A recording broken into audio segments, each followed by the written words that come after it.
প্রতি বছর কোরবানি করি, এবছর যদি না করি ছেলেমেয়েরা কার মুখের দিকে চেয়ে থাকবে? তাহলে এটা সামাজিক মর্যাদা রক্ষার কোরবানি হলো, আল্লাহর উদ্দেশ্যে না। আমরা প্রতি বছর গরু কোরবানি দেই, এবছর টাকা নাই, ধার করে হলো দিতে হবে। কেন? কারণ আমাদের মুখ থাকবে না, মান সম্মান থাকবে না যদি ছাগল দেই, মানুষ মনে করবে গরিব হয়ে গেছি। এই যে মানুষ কি মনে করবে সেই চিন্তা থেকে আমি গরু কোরবানি করলাম, অর্থহীন হয়ে যেতে পারে কোরবানি। নতুন আত্মীয় হয়েছে, অন্যান্যবার কোরবানি করি বা না করি, এবার তো করতেই হবে, মেয়ে বিয়ে দিয়েছি, বিয়ের বাড়ির মেহমানরা আসবে, তারা জানবে, এবার কোরবানি না দিলে তো মুখ থাকে না। কোরবানি আমার উপরে আবশ্যক হয় না, তারপর আমি কোরবানি করতেছি কেন?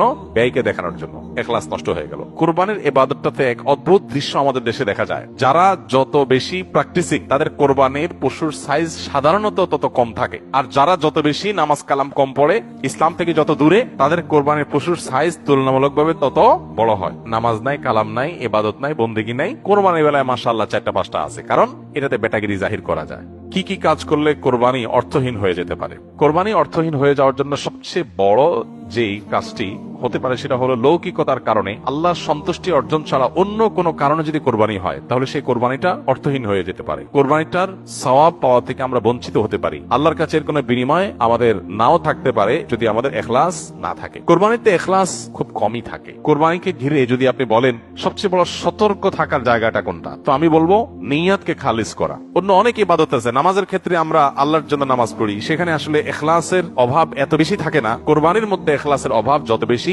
থাকে। মূলত কোরবানি এমন একটা ইবাদত যেখানে আল্লাহর উদ্দেশ্যে আমি পশু জবাই করছি, আবার পশুর গোশতটা আমার ঘরে তুলছি, অর্থাৎ ফিডব্যাকটা আমি পাচ্ছি। এরকম জায়গা যেখানে অর্থনৈতিক বা আর্থিক ইবাদত, সে আর্থিক ইবাদতের ফিডব্যাক বা উপকারিতা যদি আমরা নিজেরা পাই, সেখানে ইখলাস ধরে রাখাটা আসলে কঠিন হয়। কোরবানিটা সেরকম একটা ইবাদত। এজন্য আমি কোরবানি কেন করছি এটা আগে ক্লিয়ার করতে হবে। আল্লাহ বলেছেন লা ইয়ানালাল্লাহু লুহুমুহা ওয়ালা দিমাউহা ওয়ালাকিন ইয়ানালুহু আত্তাকওয়া মিনকুম। কোরবানির পশুর গোশত, রক্ত কিছুই আল্লাহর কাছে যায় না। যেই চেতনা থেকে, যেই তাকওয়ার সুপ্ত চেতনা থেকে আমরা কোরবানি করি, সেটা আল্লাহর কাছে ঠিকই যায়। সো ইখলাসটা এনশিওর করতে হবে, না হলে কোরবানি অর্থহীন হয়ে যেতে পারে। অনেকে আছেন প্রতি বছর কোরবানি করি, এবছর যদি না করি ছেলেমেয়েরা কার মুখের দিকে চেয়ে থাকবে? তাহলে এটা সামাজিক মর্যাদা রক্ষার কোরবানি হলো, আল্লাহর উদ্দেশ্যে না। অনেকে হয়তো মনে করেন যে আমরা প্রতি বছর গরু কোরবানি দেই, এবছর টাকা নাই, ধার করে হলো দিতে হবে। কেন? কারণ আমাদের মুখ থাকবে না, মান সম্মান থাকবে না যদি ছাগল দেই, মানুষ মনে করবে গরিব হয়ে গেছি। এই যে মানুষ কি মনে করবে সেই চিন্তা থেকে আমি গরু কোরবানি করলাম, অর্থহীন হয়ে যেতে পারে কোরবানি। ঠিক একই ভাবে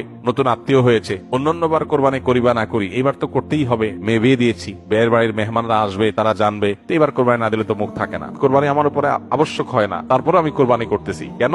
ব্যয়কে দেখানোর জন্য। ইখলাস নষ্ট হয়ে গেল। অনেকে আছেন যে কোরবানির মূল উদ্দেশ্য হলো ফ্রেশ গোশত সংগ্রহ করা, এই সামাজিক মর্যাদা ইত্যাদি, এগুলোর কারণে কোরবানি সবচেয়ে বেশি অর্থহীন হয়ে যায়। এই জন্য কোরবানিকে সবচেয়ে বেশি আমাদের রিয়া বা লৌকিকতা থেকে মুক্ত রাখার চেষ্টা করতে হবে। আল্লাহ আমাদের তৌফিক দান করুন। দ্বিতীয়ত, হারাম অর্থ দিয়ে যদি কোরবানি করেন তাহলে সেটা অর্থহীন হয়ে যেতে পারে। আপনি দেখবেন কোরবানির ইবাদতটাতে এক অদ্ভুত দৃশ্য আমাদের দেশে দেখা যায়। যারা যত বেশি প্র্যাকটিসিং, তাদের কোরবানির পশুর সাইজ সাধারণত তত কম থাকে। আর যারা যত বেশি নামাজ কালাম কম পড়ে, ইসলাম থেকে যত দূরে, তাদের কোরবানির পশুর সাইজ তুলনামূলকভাবে তত বড় হয়। অদ্ভুত না ব্যাপারটা? আপনি ঢাকা শহরে ঘুরে ঘুরে দেখবেন যে গুলশান, ধানমন্ডি, বনানী, বড়লোকদের এরিয়াগুলোতে এক একজনের গ্যারেজের ভিতরে আপনার বিভিন্ন নামের গরু, কালাচান, সুলতান, ধলাচান, লালচান, এক একটা গরু 3 লাখ, 4 লাখ, 5 লাখ, 7 লাখ, 10 লাখ টাকা দামের 2-3টা গরু। অনেক এলাকা আছে যে একটা পাড়া মহল্লাতেও এত টাকা খরচ করে সবাই কোরবানি করার সুযোগ হয় না। যাই দেখেন ওই বাড়িতে যারা থাকে তাদের নামাজ নাই, কালাম নাই, ইবাদত নাই, বন্দেগী নাই, কোরবানির বেলায় মাশাআল্লাহ 4-5টা আছে। কারণ এটাতে বেটাগিরি জাহির করা যায়। আর যদি নির্বাচন সামনে থাকে তাহলে তো কোনো কথাই নেই। তাহলে এবার 10টা গরু, 20টা গরু, 30টা গরু, তো এগুলো বেশিরভাগ ক্ষেত্রে হারাম উপার্জন থেকে হয়, বিশেষ করে যাদের মধ্যে আল্লাহর ভয় না থাকে। তো হারাম উপার্জন থেকে যদি কোরবানির পশু জবাই করা হয়, বা ওই যে লৌকিকতার কারণে মানুষ দেখানোর জন্য, বাহবা পাওয়ার জন্য যদি কোরবানি হয়, তাহলে সেই কোরবানি কি হয়ে যাবে? অর্থহীন হয়ে যেতে পারে। তৃতীয়ত যে বিষয়টা আমাদের খেয়াল করা দরকার সেটা হলো কোরবানির পশুর জবাই করে তার গোশত খাওয়া আল্লাহ তাআলা আমাদের জন্য হালাল করেছেন, কিন্তু এর মানে এই না যে পশুর প্রতি কোনো অমানবিক আচরণ করা যাবে। পশুর প্রতি অমানবিক আচরণ করলেও কোরবানি অর্থহীন হয়ে যেতে পারে। এখন বলতে পারেন পশুর প্রতি কেউ কেউ অমানবিক আচরণ করে? উত্তর হলো হ্যাঁ, করে। কিভাবে করে?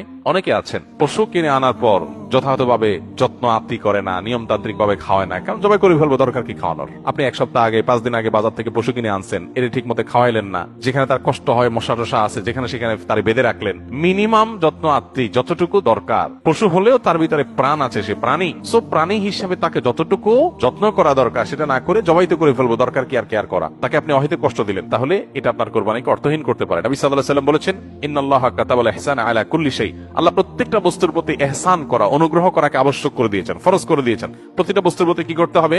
ইহসান করতে হবে। এই ইহসানের মানসিকতা আমাদের যদি না থাকে, তাহলে পশুর প্রতি যদি আপনি ইহসান না করেন, তাহলে আল্লাহর কাছে জবাবদিহি করা লাগতে পারে। আমরা যারা পশু কিনে আনি নিজেরা জবাই করি, জবাই করার সময় কিছু অমানবিক আচরণ হয়। যেমন দেখা যায় জবাই করার পর কসাইরা বিশেষ করে চাকু দিয়ে গলায় খোঁচায়, খোঁচানোর কারণে দেখা যায় যে স্বাভাবিকভাবে রক্ত প্রবাহ হয়ে রক্ত বের হয়ে যে মৃত্যু হতো সেটা না হয়ে একটা পশু মারা যাচ্ছে অনেক সময় স্পাইনাল কর্ডে আঘাত করার কারণে।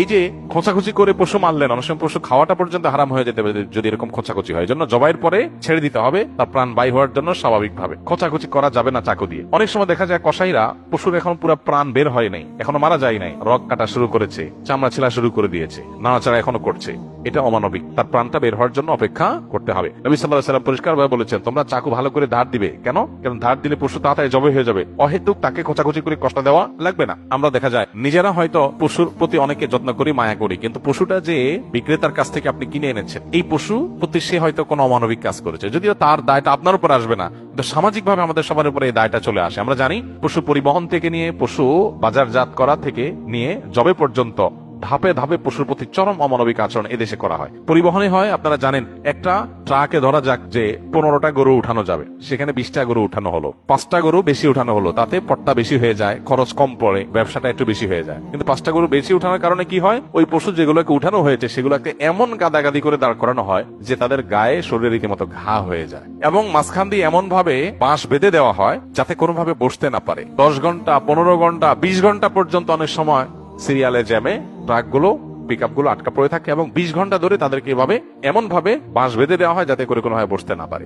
ছাগল দোকানে আপনারা দেখবেন ঢাকায় যে সমস্ত আপনার ছোট ছোট ছাগল বিক্রির জায়গাগুলো আছে, দোকানগুলো আছে, সেগুলোতে দেখবেন গলায় রশি বেঁধে এমন ভাবে ঝুলায় রাখা হয় যে হয়তো 1-1.5 ফিট বা আরো কম রশি রাখা হয়, এবং যাতে কোনোভাবে ছাগল বসতে না পারে, কারণ বসলে তো ক্রেতা দেখতে পাবে না, ক্রেতা যাতে সাইজ দেখতে পারে সেজন্য তাকে দাঁড় করিয়ে রাখা হয়। সে দাঁড় করানোটা কখন থেকে নিয়ে? ওই যে সকাল 7টা বা 6টা ফজরের পর পর পশুর দোকান খোলে তখন থেকে নিয়ে একদম রাত 8টা-9টা পর্যন্ত, এই পুরো সময় 12 ঘন্টা, 14 ঘন্টা, 16 ঘন্টা আপনি এইভাবে ঝুলায় রাখতেছেন একটা জীবন্ত পশুকে। অমানবিক আচরণ। এরপরে বাজারজাতকরণের সময় আমরা জানি পেটের মধ্যে হাওয়া দিয়ে ফুলানো হয়, পানি অতিরিক্ত জোর করে জবরদস্তি পান করে তারপরে ফুলানো হয়, এগুলো সব অমানবিক আচরণ। এগুলো আমাদের কোরবানির যে আসল রূহ এবং প্রাণ সেটাকে নষ্ট করতে পারে। এগুলোর দায় অবশ্য কোরবানিকারীর উপর আসবে না, কিন্তু কোরবানিকারীর দায়িত্ব আছে এগুলোর ব্যাপারে সামাজিক সচেতনতায় সামিল হওয়া। সর্বশেষ যে পয়েন্টটা বলবো সেটা হলো, আমাদের কোরবানির পশুর যে বর্জ্য ময়লা আছে এগুলো যদি পরিষ্কার করার দায়িত্ব কোরবানি কারক হিসাবে আমরা নিজের কাঁধে না নেই, আমাদের কোরবানিটা অর্থহীন হয়ে যেতে পারে।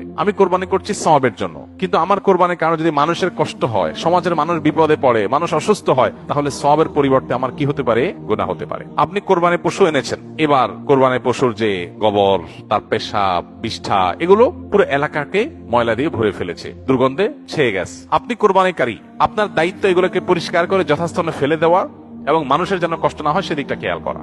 পেশাব করেছে, পানি দিয়ে তাড়াতাড়ি করে ধুয়ে ড্রেনে এটাকে ফেলে দেওয়া, এবং ড্রেনে যাতে আবার প্রবাহটা ঠিক থাকে সেজন্য আপনি ভূমিকা রাখা, এটা আপনার কর্তব্য। গোবরগুলো নিয়ে আপনি ড্রেনে ফেলে দিলেন, তাহলে ড্রেনে জলাবদ্ধতা তৈরি হবে, পানি প্রবাহ বন্ধ হয়ে যাবে, এবং সেটার কারণে সেই বদ্ধ পানিতে মশা তৈরি হবে, ডেঙ্গু তৈরি হবে, সেখান থেকে মানুষ, এখন ডেঙ্গুর সিজন শুরু হয়েছে, গতকালকে না যেন আজকে পত্রিকা দেখলাম যে এবার মৌসুমের শুরুতেই ডেঙ্গুর প্রকোপ ভয়াবহ। হয়তো এখান থেকে যে মশা তৈরি হয়েছে এটা কোনো মানুষকে কামড় দিবে, সে মানুষটা অসুস্থ হয়ে হসপিটালে ভর্তি হয়ে হয়তো মারা যাবে, লাখ লাখ টাকা খরচ হবে, আইসিইউতে যাবে, আপনি হয়তো জানেন না, আপনি কোরবানি করে চলে গেছেন।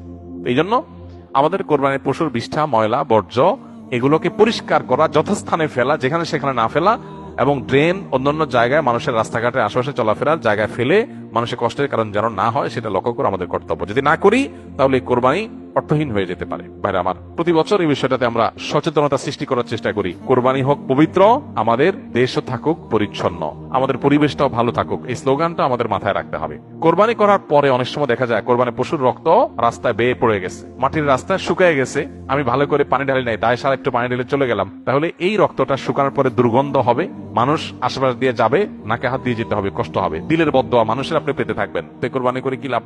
আল্লাহর বান্দাদের কষ্ট দিয়ে তো আল্লাহকে আপনি খুশি করতে পারবেন না। কোরবানি পশুর জবে করার পর অনেকে বুড়ি পছন্দ করেন, বুড়ি খাওয়া হালাল, কেউ চাইলে পছন্দ করলে খেতে পারে পরিষ্কার করে। এখন বুড়ির যে ময়লা সেগুলো আপনি রাস্তার পাশে কোন একটা খালে ফেলে দিয়ে চলে গেলেন, কারোর খেতে ফেলে দিয়ে চলে গেলেন, রাস্তার ধারে ফেলে দিয়ে চলে গেলেন। এবার 1 সপ্তাহ, 10 দিন, 15 দিন, 20 দিন, অনেক সময় 1 মাস বা আরো বেশি সময় পর্যন্ত এগুলোর গন্ধে আশেপাশে মানুষের বসবাস করা কঠিন হয়, পথচারীদের কষ্ট হয়। তো এগুলো সবগুলোই কিন্তু আমাদের কোরবানিকে অর্থহীন করে ফেলতে পারে।